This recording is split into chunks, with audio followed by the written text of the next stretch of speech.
Непријателски чин за кој ќе следуваат контрамерки. Вака Русија и официјално реагираше на прогласувањето на нивниот дипломат за персона нон грата во Македонија.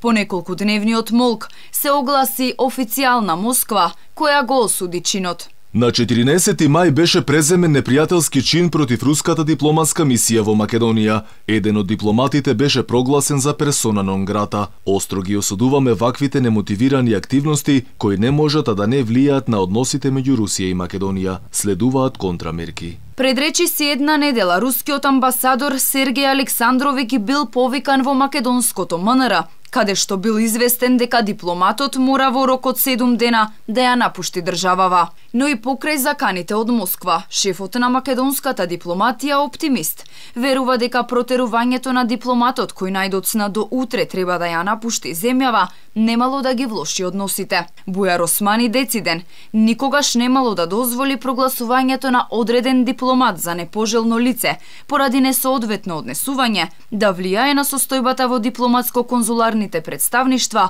во земјата од која доаѓа дипломатот. Мислам дека имаше, и го кажав тоа и вчера, имаше реакција од јавноста неочекувана и по однос на мојата претходна одлука да се солидаризирам, односно да се придружам на Соединетите Американски држави, на Чешката република и така натаму. Јас мислам дека е тоа лажна дилема која што се отвара во јавноста, дали ние сме со САД или со Русија.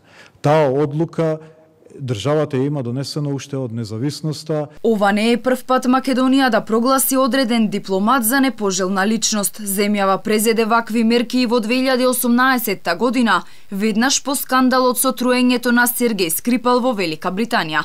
Сепак оваа одлука беше донесена во знак на солидарност со Велика Британија, САД и ЕУ. Во изминативе неколку недели повеќе европски држави презема активности за откривање на шпионски групи во своите земји. И следствено на тоа прогласија многу руски разузнавачки службеници како персона нон грата.